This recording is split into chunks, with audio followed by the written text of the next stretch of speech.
Hello, good afternoon everyone to a lovely sunny day. The English weather has gone away thankfully and we're almost Caribbean, which is very suitable. It's an enormous pleasure to be here with Professor Vincent Brown to talk about his remarkable book, Tacky's Revolt, that tells the story of the largest slave insurrection in the British Caribbean in the 18th century. At once gripping and tragic and inspiring at the same time, it's been heaped with prizes and widely praised by reviewers across the world. For me, the review that really gets to the heart of the book's achievement was published in The Guardian, and the review acknowledges that history is written by the victors, but this book, as the reviewer says, corrects a victor's perspective and recovers the lost history and dignity of the enslaved. And I think a way that you do this, Vince, is to put what is often portrayed in sort of traditional histories as a local and even peripheral armed insurrection in the context of the wider wars occurring in Europe, in the Americas, and in particular in West Africa. One of the many things I learned from the book was the surprisingly small percentage of the enslaved in Jamaica who were Creole, i.e. born into slavery in the West Indies, because of course a child born to an enslaved mother would automatically become the property of the woman's owner. Instead, the majority are born into freedom in West Africa. And you really do address this, and in particular a group that the Europeans called the Coromantees, who they both admired and feared for their strength, their mental acuity, and their discipline. Now, you begin the first chapter, I think the line 1 of the first chapter, you say, the story starts in Africa.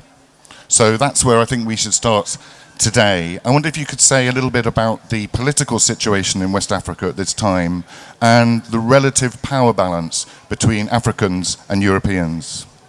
Yeah, I think that's a good place to begin. But first, let me thank Kat for that wonderful introduction, and thank all of you for coming here today on this hot day and the last day of the festival. It's a fantastic pleasure to be here. I've had a great time so far. Looking forward to this session and your questions after our little chit-chat here. And it's fantastic to be in conversation with Matthew Parker, who's a historian I admire tremendously, in part because he asked the right questions. You cannot hear? Can you hear now? Okay. And I think that question about West Africa and why we begin there is a fantastic place to start. The reason I begin this story in West Africa, and as Kat said, this was the largest slave uprising in the 18th century British Empire, and it had all kinds of reverberations that we'll talk about a little bit later. But it was organized and executed principally by Africans from the Gold Coast, roughly the region of West Africa that we now call Ghana. And these people had been born with their own political struggles, in their own context, before they had been captured by Europeans and enslaved and brought to the Americas. They had a history and a politics that came with them. And we don't often think that way about enslaved Africans. For the most part, we think of Africa and the African slaves who came to the Americas as being without a history. And I think this is in part because African history itself is something that's not well known, certainly not where I teach in the United States. One of the founders of European philosophy, G.W.F. Hegel, once proclaimed that Africa was no historical part of the world. And what that meant was that you didn't see transformation there. You didn't see state building. You didn't see the kinds of empires and radical changes that you saw in Europe and other parts of the world. But that wasn't true. And so one of the things I wanted to do with this book is illustrate, document, show how African history reverberated in the Americas. With that said, many of these people who came to Jamaica in the 18th century had military experience already. So those rebels were already soldiers in Africa. And for those of you who don't know, one of the primary ways in which people became captive in Africa and found themselves enslaved in the Americas was through war. There were war captives, where there were people displaced by the many wars on the West African coast, because there were a number of large and expanding states in West Africa. Ashanti, many people will know, but also Akwamu, Dinshira, Akyem, and other smaller polities that warred with each other as they vied for supremacy behind the coast. And anytime they went to war, often people would be captured, enslaved, sold to the Europeans, and they would come out to the Americas, where often those people, especially the soldiers, regrouped. Sometimes in completely new, what we call categories of belonging, new ethnicities, because they spoke similar languages, or worshiped similar gods, or recognized similar kinds of political authority vis-a-vis Africans from other parts of the coast. And that is the case with these Coromontes from the Gold Coast, who came to the Americas, and sometimes former enemies now collaborated in these uprisings against the British. And very early in the book, I think probably on the very first page, you introduce three characters, Apongo, otherwise known as Wager, John Cope and Arthur Forrest. I wonder if you could say a little bit about them and how they all ended up in Jamaica. Well, this was a fascinating story, and it's in many ways the story that I began with, which is, as Matthew knows very well, there was an 18th century overseer in Jamaica named Thomas Thistlewood, who was there about 36 years, and he left a diary. And in his diary, he records a fascinating account of one of these slave rebels, one of the leaders of the slave rebellion in his parish on the western side of the island, Westmoreland, who he said had been a chief in West Africa, a military official.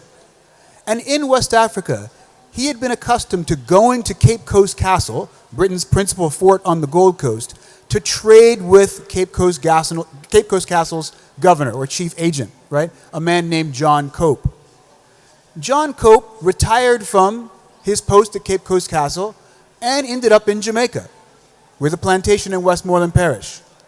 Sometime after that, this man Apongo, who had known John Cope from West Africa, was himself captured, enslaved, came to Jamaica, where he again encountered John Cope. And John Cope would on Sundays lay out a tablecloth for this man and treat him as a man of honor, even though he was now enslaved, and insinuated to him that when his owner came back to the island, the owner was a Royal Navy ship captain named Arthur Forrest, John Cope would help to have him redeemed and sent back to Africa.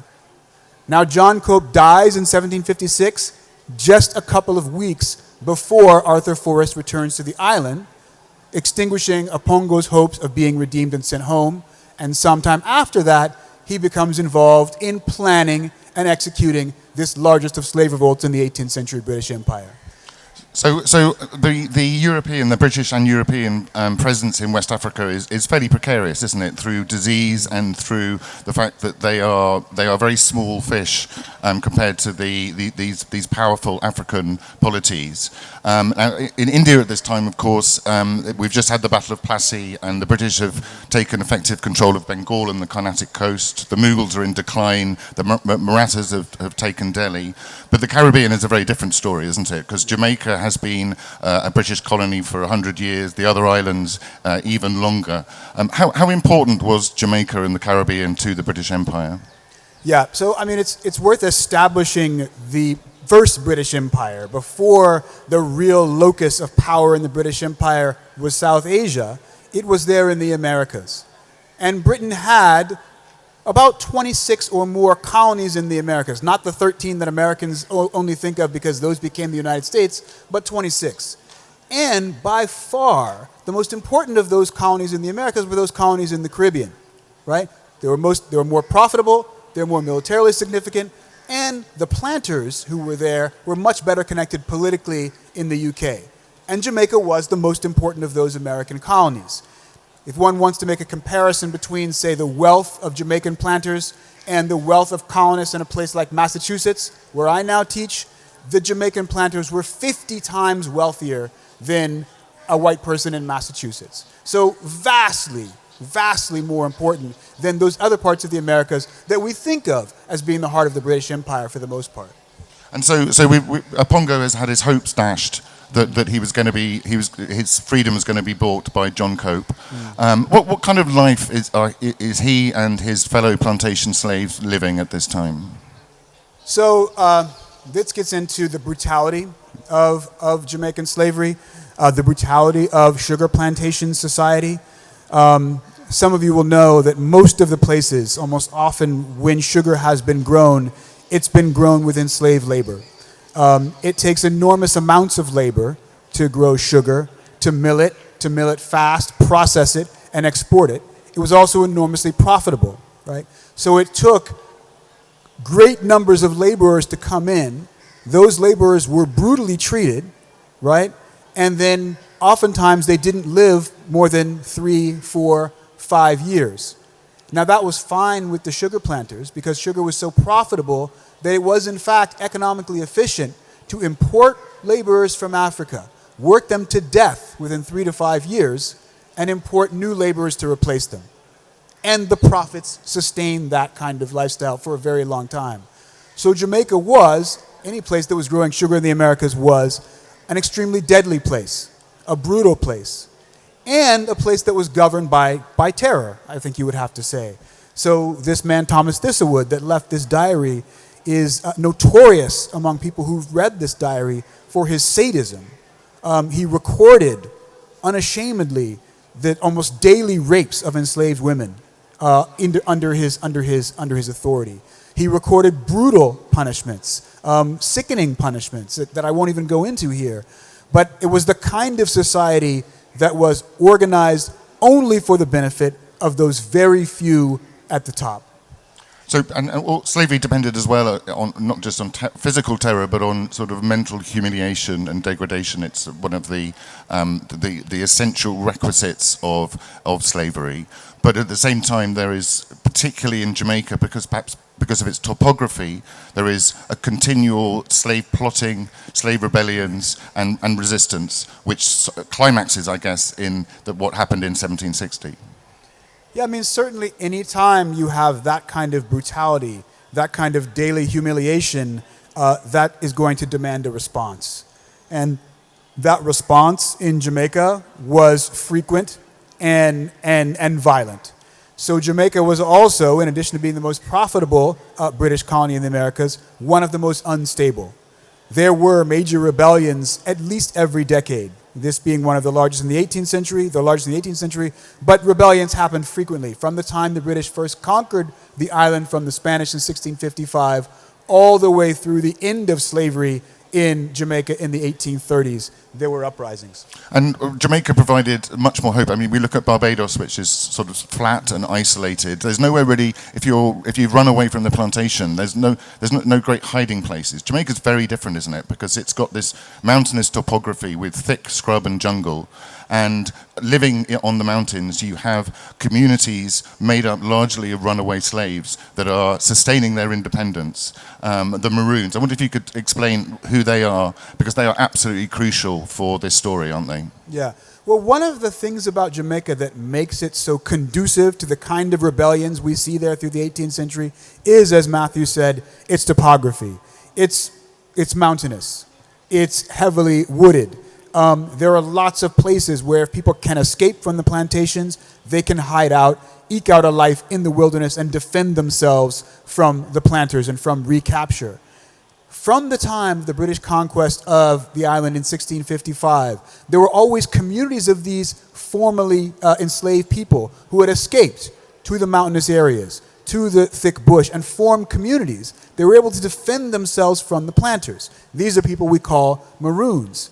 Now, they would often raid the plantations for supplies. They would often go and recruit from the plantations to increase their numbers.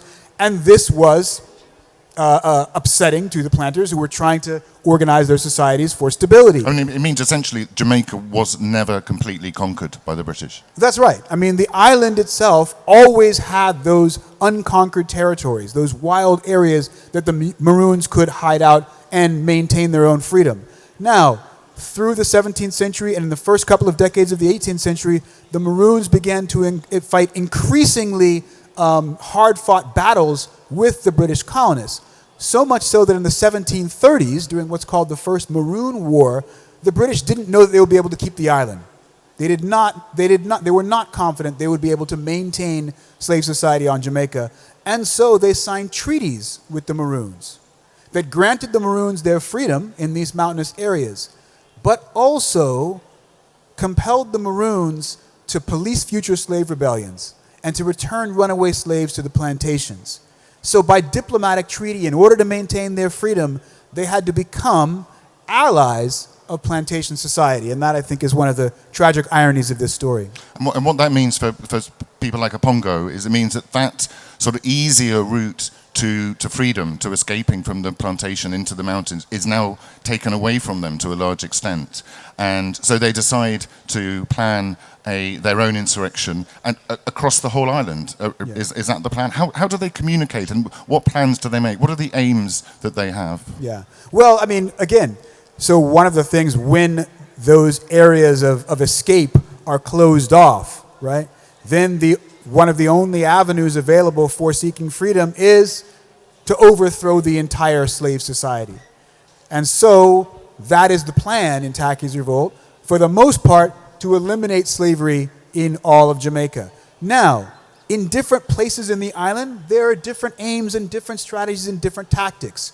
So on the north side of the island, where we don't have the same kind of presence of the Maroons, the slaves hope to take that entire parish.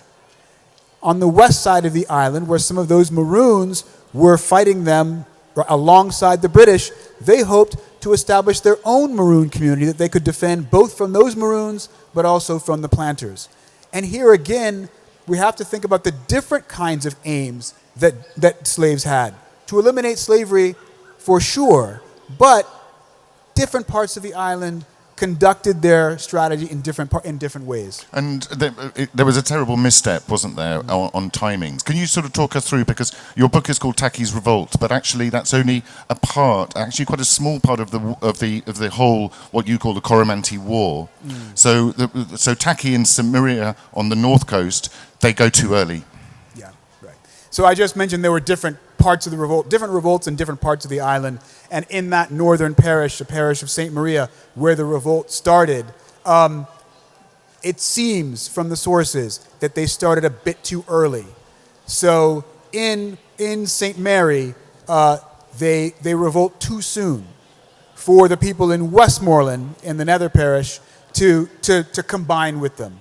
And so the island-wide revolt happens in stages, develops first in one parish, then in another, and then in another, and that, I think, leads to its failure ultimately. So how does the revolt in St. Maria start?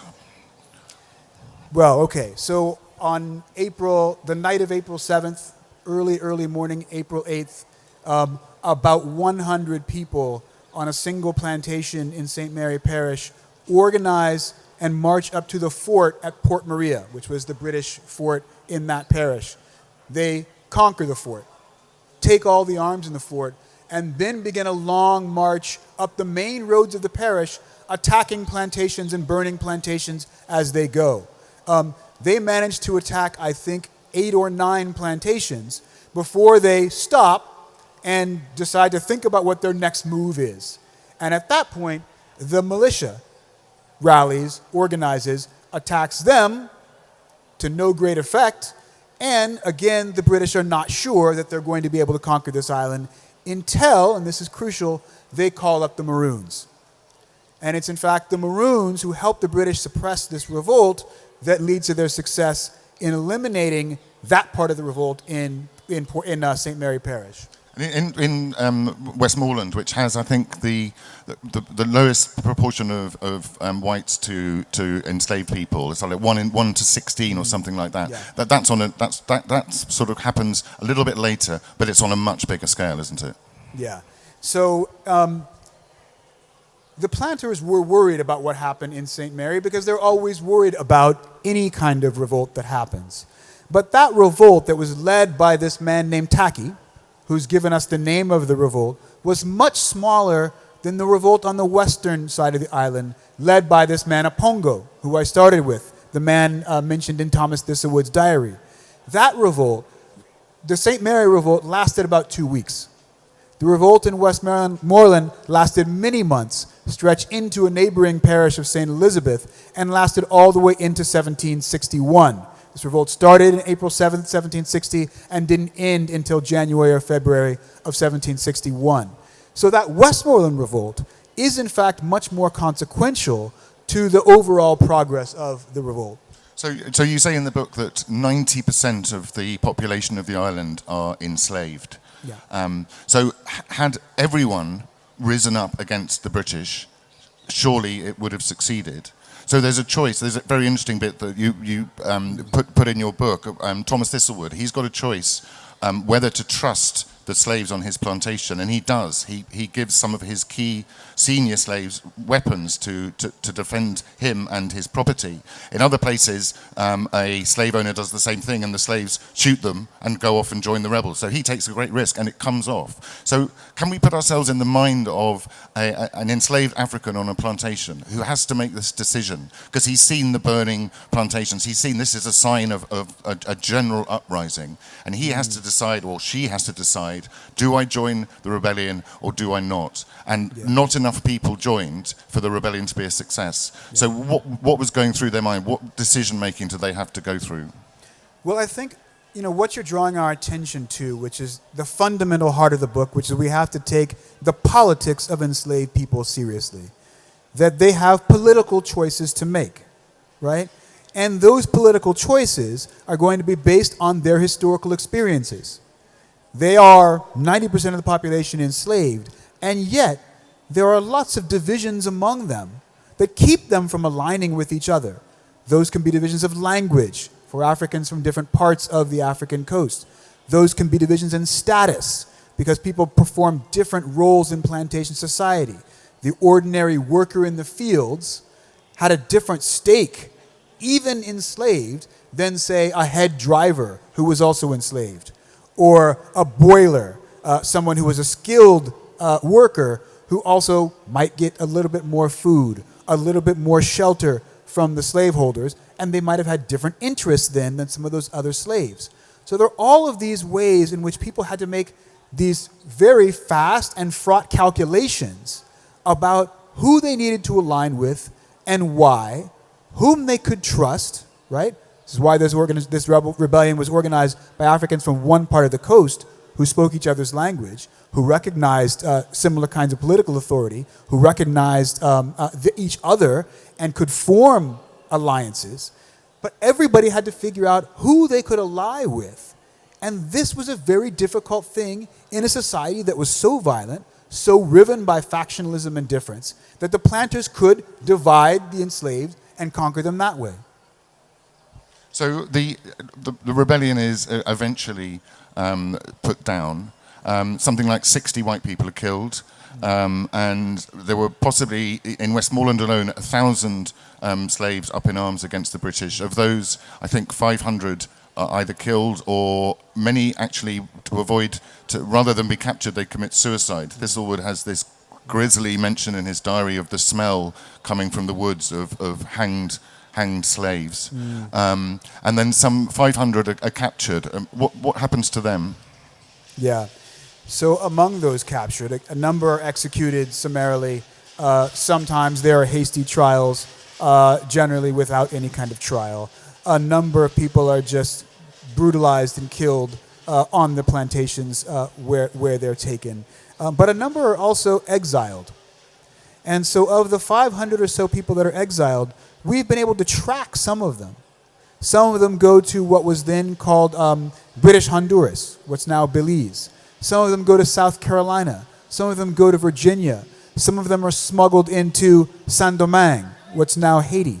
And they carry the story of that rebellion with them. And so I think if we use our imaginations, we can understand that not only did they have their African history they brought to Jamaica that informed their choice to rebel, also in the new places they went to, they carried that political history of rebellion in Jamaica. So we know that in British Honduras, there was another rebellion involving some of those exiles just 5 years later in 1765. We also know that 10 years after the rebellion in Jamaica, 10, 15 years, the American Revolution happened in Virginia. And many of those people caught up in the American Revolution in 1775 and beyond had experience in Jamaica in 1760 and 1761. And then we can think about Saint-Domingue, which becomes Haiti. The Haitian Revolution, for those of you who don't know, that begins in 1791 and lasts until 1804, is the largest and most successful slave uprising in the history of the world. Saint-Domingue in the Caribbean was France's most profitable colony and the most profitable European colony in the world at the time. And that rebellion that eliminated the French presence in Saint-Domingue, creating the state of Haiti, was only the second post-colonial nation state in the Americas and the first to conclusively abolish slavery. We know that some of the people who had been involved in the rebellion in Jamaica were in Saint-Domingue at the time of that revolt. We also know that in Jamaica, people were telling the story of the revolts of the 1760s well into the early 19th century. We have this in recorded evidence. So we know that some of those people who went to Jamaica, who went from Jamaica to Saint-Domingue, who went to Virginia, who went to British Honduras and other places, were telling this alternative political history of slavery and freedom to each other on plantations all around the Caribbean and the Atlantic world. And I think that's quite interesting because it really draws our attention to the way in which these black people, these enslaved people, had their own sense of history, their own understanding of their predicament, and their own strategies for fighting their way out of it that they taught to each other. And there were some gruesome punishments. We don't want to go down that road, but these were reported back in Britain. What impact, if any, did it have on public opinion in Britain itself? Yeah. So interestingly enough, while the British profited so tremendously from Jamaican slave society, people who didn't have a direct investment and a direct involvement in Jamaican slavery tended to be unaware of the brutality of the society. But when they began to receive these news reports of some of the shocking punishments and executions meted out to the enslaved rebels, many Britons began to feel some empathy for them. And that empathy, not only in Great Britain, but also in other American colonies, especially those less invested in the slave society, like in Massachusetts, began to worry and wonder about what slavery was doing to the colonists, about who those colonists were and whether or not they could identify and ally with those people. And so that sympathy for enslaved rebels in some ways became one of the sentimental cracks in the foundation of British slavery, right? There's another aspect to this, less sentimental and less empathetic, which is that especially in North America, right, as those exiles from colonies in rebellion came into North America, planters there began to worry about the history they were bringing with them, about what they would be teaching their own enslaved people on their own plantations, and began to pass legislation against the slave trade because they worried that Africans coming from war-torn areas or Caribbean people coming up from territories in uprising might create uprisings in North America. And some of those earliest pieces of legislation against the slave trade helped to chip away at the planters' power, and I think inaugurate the larger movement for slave trade regulation and even abolition in 1807. It's a very different image from the one that we're all familiar with, of the abolitionist sort of medallion of the kneeling Negro pleading in a rather feeble way. Instead, we've got these people who stood toe to toe with the planters and really asserted themselves. And also, you mentioned that there's a campaign in Jamaica to make Tacky one of the national heroes, along with Nanny of the Maroons and Sam Sharp, who of course led a later rebellion. And this is part of, isn't it, a general sort of reassessment, both in the Caribbean and in Britain itself, of slavery and of the sort of the role of various parties in that. And do you think the campaign will be successful? And do you think the campaign for reparations will be successful? I think a very large amount of money are being asked by Caribbean nations in reparations for the crime of slavery. Yeah, so a lot there. Let me kind of back up and talk more generally about the image of slavery and the enslaved that I'm hoping this book can upset a little bit. Again, people have this idea of enslaved people as like ciphers. I mean, the idea of a slave is that a slave is merely an extension of a slaveholder's will, of a master's will. These are people, right, who have their own will, hemmed in, abused, limited in extreme ways. And yet, when we start from the perspective of thinking about their initiative, we depart from that image of the kneeling slave begging to be recognized as a man and a brother, and think again about what their perspective on the world is, how they see their own predicament, right? So in that sense, what I'm hoping this book does is reintroduce people to the history of the enslaved as very much a fundamental part of the story. Now their descendants are making these demands for reparation. This gets into a separate issue, but I think if you look at this history in the larger sense, the most important thing about it is not just what is owed by the descendants of the planters, but that we can begin to understand this relationship that begins with colonization and slavery and has not ended with emancipation and freedom. Because it's colonization and slavery that produces the kinds of historical inequalities that we see between the UK and its former colonies, and that we see between white people and black people. Now, thinking about that relationship and how to address that, how to repair that, is going to be way more than just a question of money. Monetary damages should be paid, but it's really about how one thinks about a complete repair, a complete addressing of that history of inequality that was produced during this time of slavery. Yeah, I'm very certain that your book is going to have a real impact in that direction, and I congratulate you again for it. Now, Vincent was very keen to have a little bit more time than usual for questions, so I would welcome anyone who, the lady there in blue. After the slavery was abolished in 1830s in the Caribbean, resulting in a huge labor shortage, a huge number of laborers were imported from India, particularly from modern-day Bihar and UP. And these laborers were considered as heathens and interlopers by the Creole population. They were often met with hostility from the Creole population. What do you think was the reason behind this animosity between the two communities, and why couldn't these two communities unite against the plantation owners? Yeah, fantastic question. And I think you can also push that same kind of animosity back into the era of slavery, right? So we have Africans from different regions of the coast, right, feeling animosity towards one another even though they're all enslaved. Because, as I alluded to earlier, right, any kind of little thing that you might be able to eke out for yourself in this society, any kind of little concession that you can get from the planter, that you can get from the colonists, right? People hold to very dearly, and they guard very jealously. And so after slavery, as you say, when new people come in, right, the people who have eked out some kind of small concession from those societies, meager as it might be, are guarding them jealously from these people they see as interlopers, right?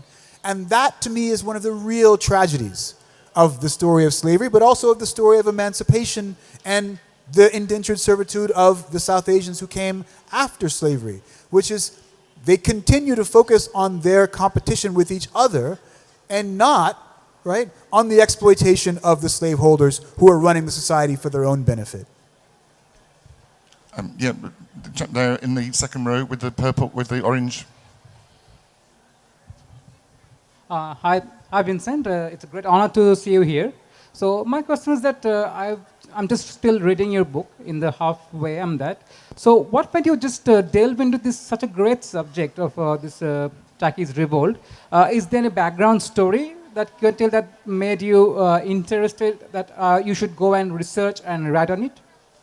Yeah, so one of the stories was that story that I told you about that I read in the Thistlewood Diary, which is, this story of an African official meeting a slave trader, right? And then meeting him again in Jamaica, and then becoming a slave rebel is not the way we normally think of slave rebellion, which is merely, slaves against masters in one particular colony, right, or on one particular plantation. This was already a transatlantic story. They required me to paint the story on a much broader canvas than we normally do. And so that became very fascinating to me, to think about what those journeys were that led two people who had met on the Gold Coast, right, as equals in a sense, and then met each other again in slave society under radically different terms. Now, I began to research each of those individual itineraries, thinking, how can I track these people across the Atlantic Ocean? And I learned that Apongo had also served on a Royal Navy warship because he was enslaved by a Royal Navy sea captain. So he had experience fighting the French and the Spanish aboard Royal Navy warships before he was put on a Jamaican plantation and became a slave rebel. So this is not somebody who's merely a subaltern, right, fighting his masters. This is someone who has his own initiative, his own military experience, his own strategies. And I thought that was a different kind of narrative that I wanted to tell. Lady there in the glasses. Sorry, two ladies with glasses, sorry. Sorry. You mentioned the uprising in what is now Haiti as well, which had many ramifications, one of which is the United States having the Louisiana Purchase. But comparing present-day Haiti with present-day Jamaica, there is a huge difference. Haiti has never really recovered, it seems like, if you think about it. Do you have any thoughts on that? Yeah. So there's a fantastic book that I like called Aftershocks of History by a man named Laurent Dubois, who's written also a fantastic history of the Haitian Revolution. And he really looks into the 19th century and the 20th century of Haiti. And one of the things he shows is that, there were various points at which Haiti did recover, at which Haiti was thriving in some ways, right? But Haiti is also the most invaded country in the Western Hemisphere. And so continuously, there was invasion after invasion after invasion, including by the United States from 1914 to 1934. So that was part of the story, or 1919 to 1934. So that was a fundamental part of the story. There's also, again, we go back to the competition between different sectors in society. So many of the elites that emerged from the Haitian Revolution, the military elite from the Haitian Revolution, begins to suppress the rural population. And so that creates an unstable situation in Haiti through the 19th century and on into the 20th century as well.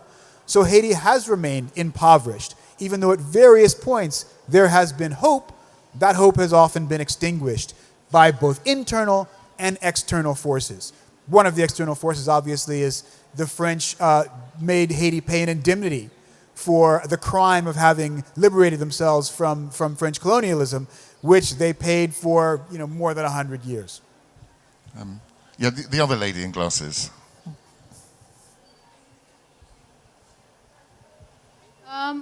I recently took a class in the morning and really pleased to meet you first.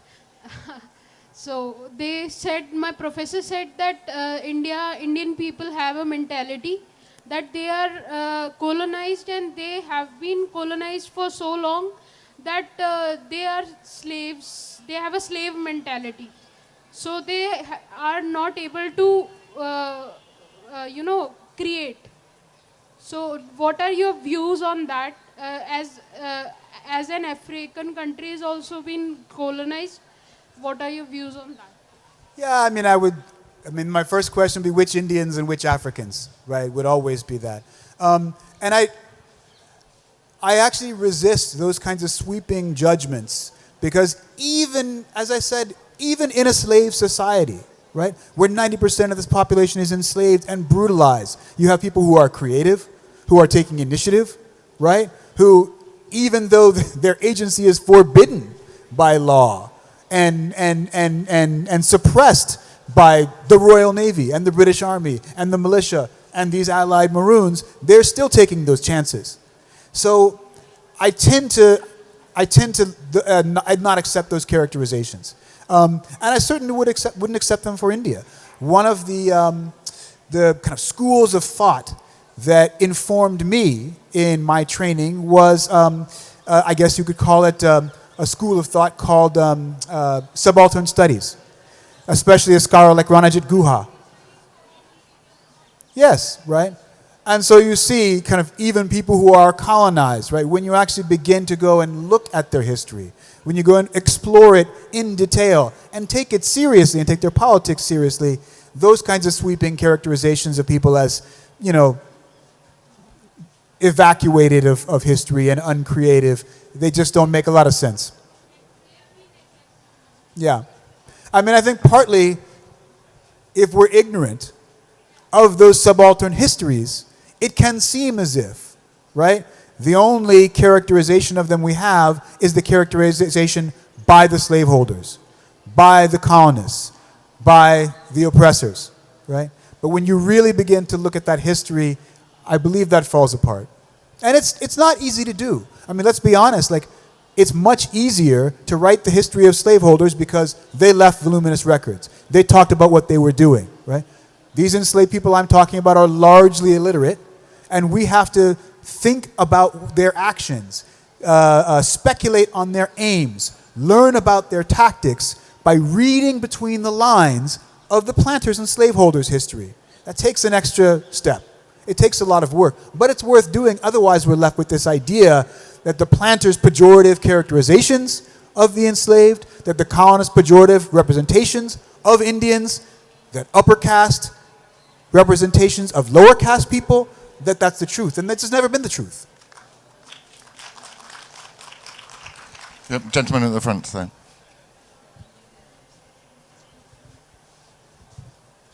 Mr. Brown, hello. Mr. Brown, when you were talking about the matter of reparations, right? You spoke about how it's... Hello? Yeah, when you spoke about the matter of reparations, you spoke about how it is not just enough, it's not just a matter of money. And as there is an ever-growing chasm in time between the point of the exploitation, which just keeps growing to today, when you say there needs to be a more total repair, what is your sense of what that total repair has to be like? If it's not just a matter of, you know, economic support, or what is your view on it? Yeah. What does total repair look like?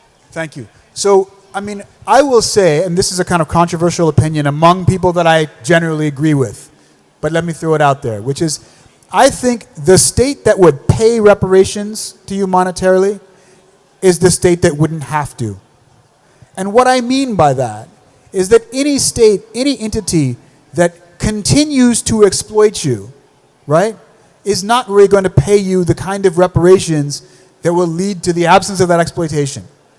Any entity that continues to profit on the denial of your dignity is never going to give you the kind of repair, right, that's going to dignify you to their level. So my own view is that first we have to decide where we're going. That if we believe in equality, that if we believe in a society where every individual should have an equal chance to succeed, where if the disabilities of race and gender and caste and sexuality and religion are not going to hold people in particular places, then we have to agree that that's the direction we want to go. And no single payment, right, no single action is going to achieve that.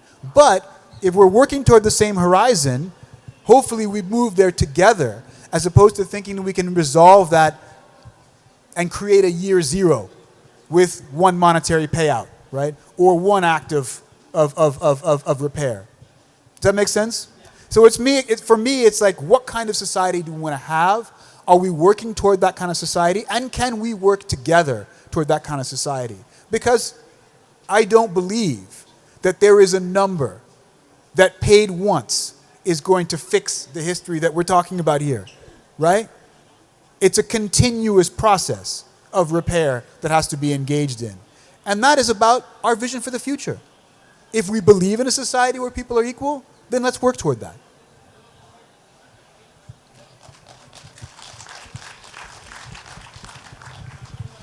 Thank you very much, Professor Vincent Brown, and for all your talk today, and for your wonderful and very important book. I congratulate you on it. Thanks very much. Thank you all. Subscribe to One India channel and never miss an update.